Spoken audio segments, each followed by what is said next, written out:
Hey, sports card fans, it's John, Wade Boggs fan. Hope you're all doing well.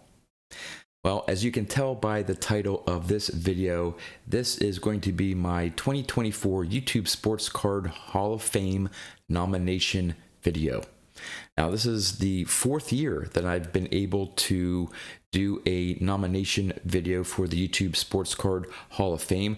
I can't believe it's been 4 years that I've been eligible to vote for this, and I do take this seriously. I know there's supposed to be a fun component to it as well, but I think it's important for the hobby YouTube content creators to get that recognition from other YouTubers of just the role that they play in this greater card community. Now, in looking back at previous nominating videos over the last 3 years, I seem each year to come up with a different process of who I want to pick as the 10 eligible votes that I have to nominate for the YouTube Sports Card Hall of Fame. And this year is no different. I really decided to take a step back and really think about what the YouTube Sports Card Hall of Fame really means to me. Now, again, everyone can have their own opinion as to what the purpose is or who they want to vote for.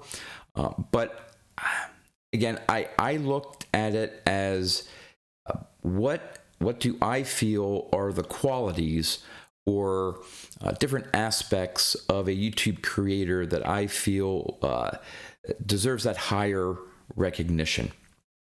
And so I came up with 4 criteria that I used to whittle down my list. I think all of us start off with a fairly large list of channels, and then of course have to bring that list down to no more than 10.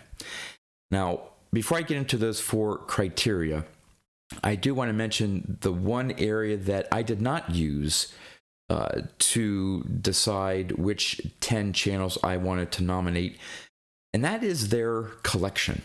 I know I've already seen a lot of the videos that have been done so far for nominations, and a lot of them point out, oh, so-and-so has such an amazing collection, and that's why they should be in the YouTube Sports Card Hall of Fame. My opinion on that is everyone has a great collection. The reason why everyone has a great collection is because they collect the cards that they love. Whether it's vintage cards, modern cards, through the mail autograph cards, even if they're a seller flipper, they, I'm sure, have either at some point owned some really cool cards. They may have sold them, whatever the case may be. Everyone in their own right has a great collection. I know a couple people, when they've been talking about me and my channel and my collection, they said that, I have this amazing Wade Boggs collection. Well, I can let everyone know that I know of a couple other Wade Boggs super collectors that have a bigger collection than I do. They just don't happen to be on YouTube.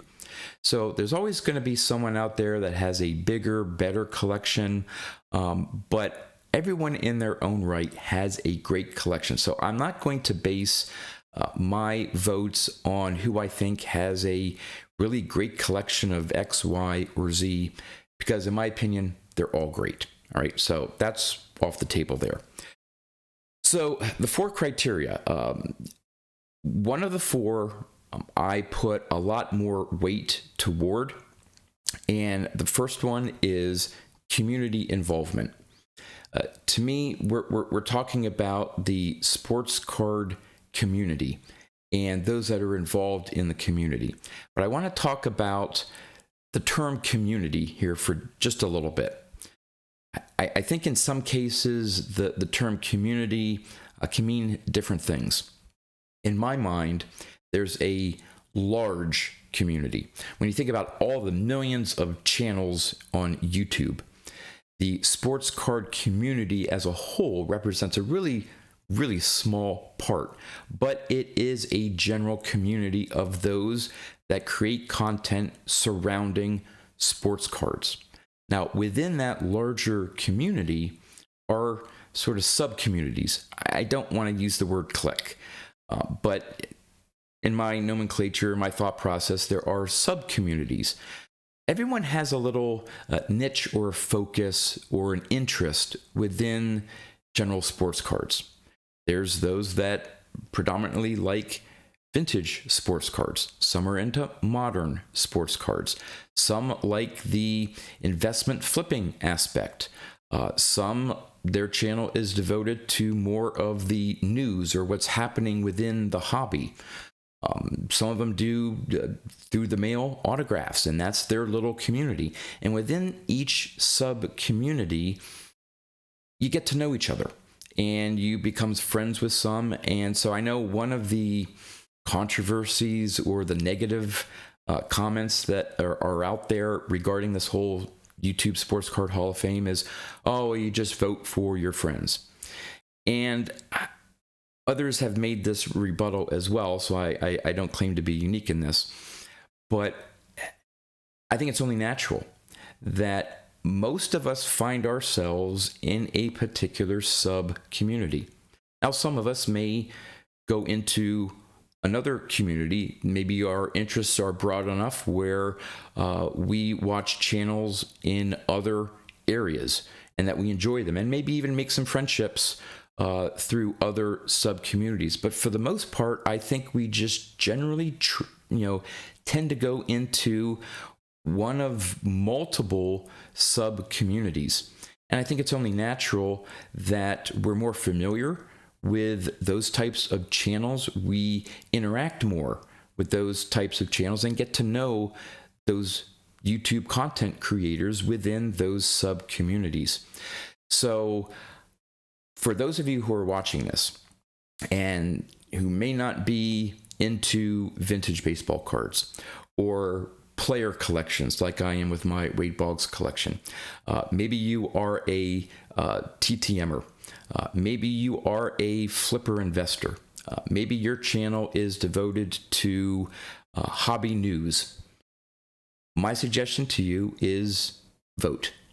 Rather than complain about the process or it's an old boys club, you have to be interested in vintage sports cards to be inducted. My rebuttal to that is vote. As long as you have been creating content on YouTube, sports card related content on YouTube for 1 year, you are allowed to vote for anyone that has been doing general sports card content for at least 3 years. So if you feel that you're a member of this other subgroup that is underrepresented in the list of current YouTube Sports Card Hall of Famers, do something about it. Vote. Nominate channels within your subgroup that you feel should be recognized by the greater sports card community. So with that said, I started off with a list of 18 channels. And of course, I had to find a way to whittle it down to 10.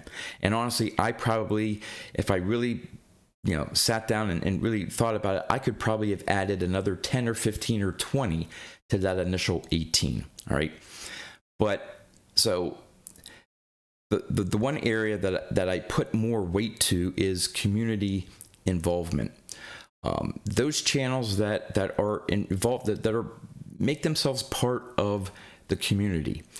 They don't just do videos and hide off in the on the side there and make content, but are involved, interact, comment on other people's channels, get involved with live streams, have people on within the community on their channel, or they're on other people's channels. They're involved, they're active. To me, that deserves a higher level of recognition into this YouTube Sports Card Hall of Fame. But there's 3 other factors I think play a part, maybe a smaller part, but I think to me are important. The next one is the number of videos that you put out on your channel. If you are a content creator, you know the process that it takes to do one single video. You have to get the cards together, or the box that you're ready to open, or putting a PSA or SGC submission together. You need to get prepared for the video. You need to figure out what you want to talk about, whether it's showing off a card or talking about something within the hobby, whatever it may be. And then record the video, then upload the video, then do a thumbnail, then a title, and all that stuff. There's a lot of work involved in putting videos together.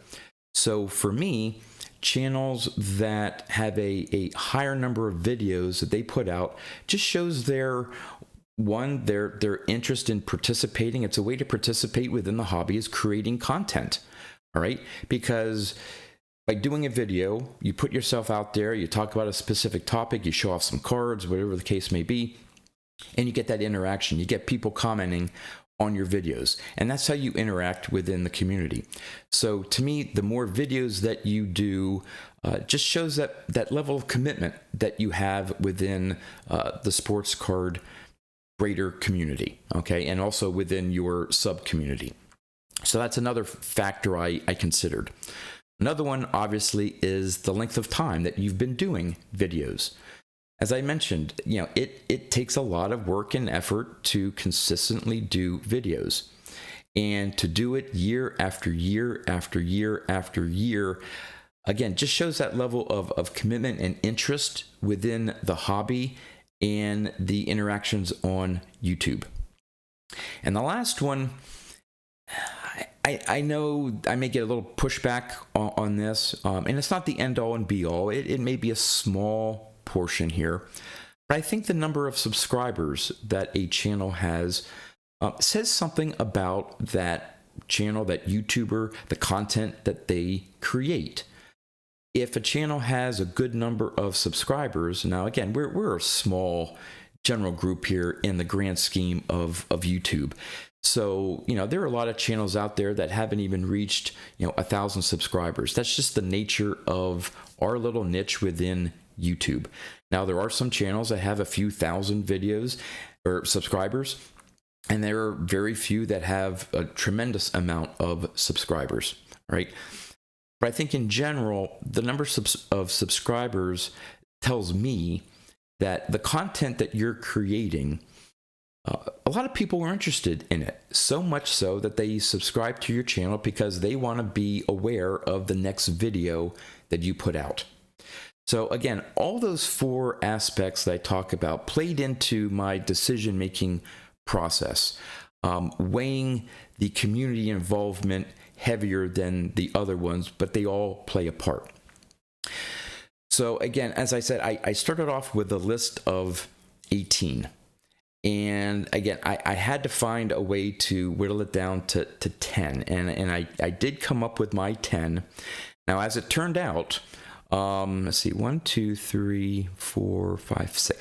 6 channels that I will be nominating are ones that I had previously nominated in over the last 3 years.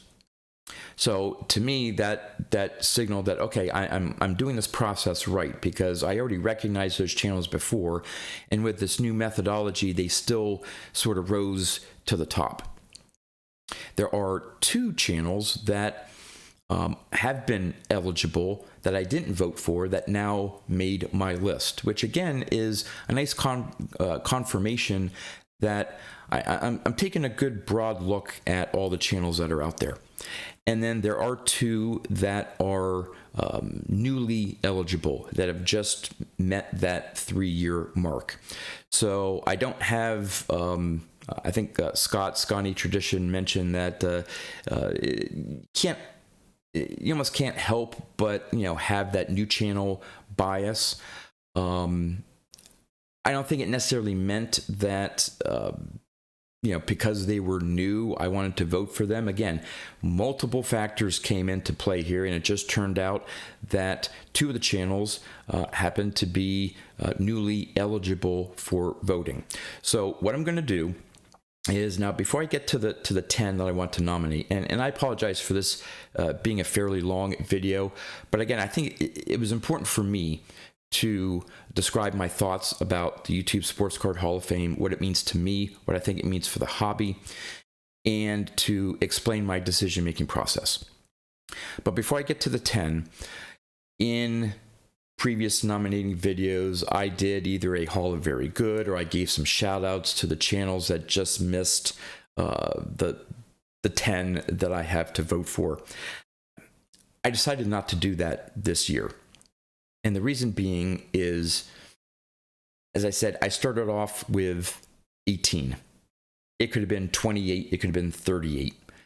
And so if I give shout outs to the 8 that didn't make it, I still feel that I would be missing out on giving a shout out to other deserving channels. There are so many channels out there that anyone can make a great case to say this channel, this person deserves to be recognized at this high level and be part of the YouTube Sports Card Hall of Fame.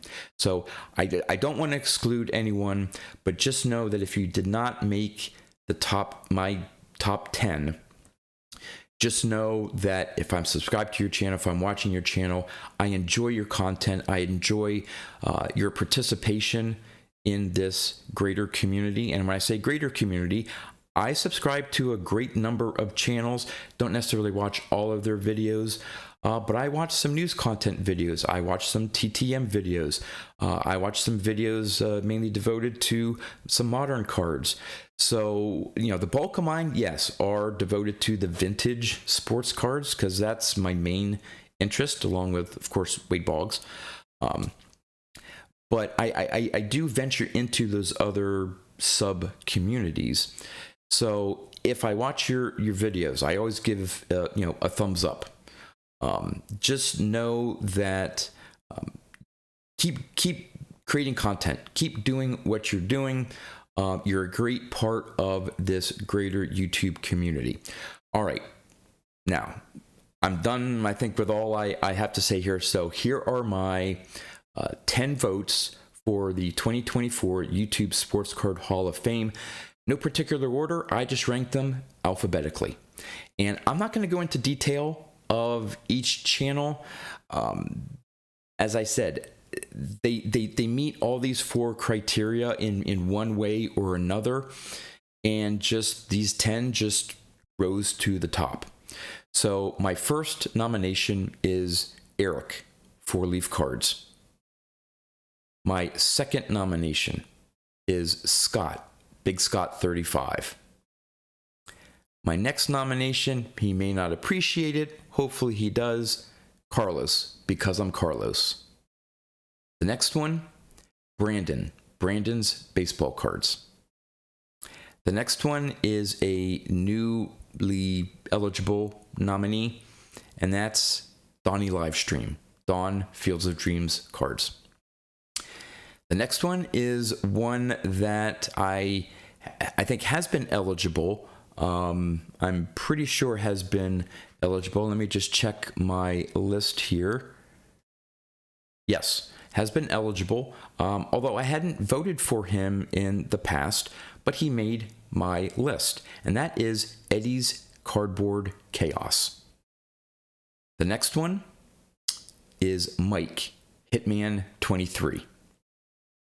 The next one is a channel that I think is well-deserved. I had not voted for this channel in the past.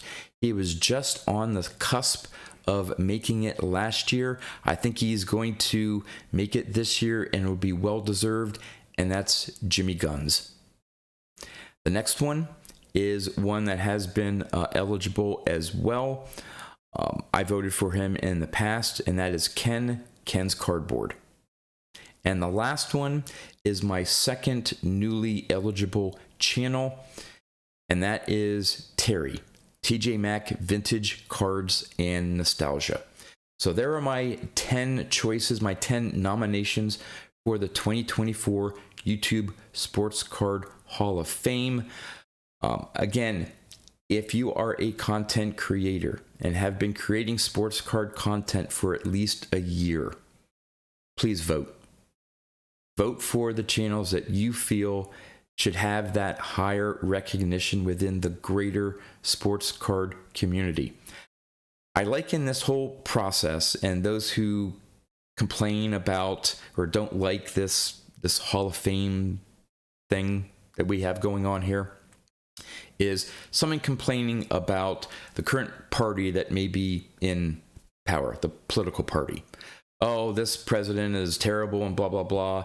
And then you ask him, well, did you vote in the last election? No, I didn't bother voting, but I want to complain. No, the way you make a change, if you feel something is wrong or needs to change, vote. Vote your conscience, vote how you feel things should look. So again, I encourage everyone out there that is eligible to vote. And with that, that's all I have for you. So until next time, thanks for watching.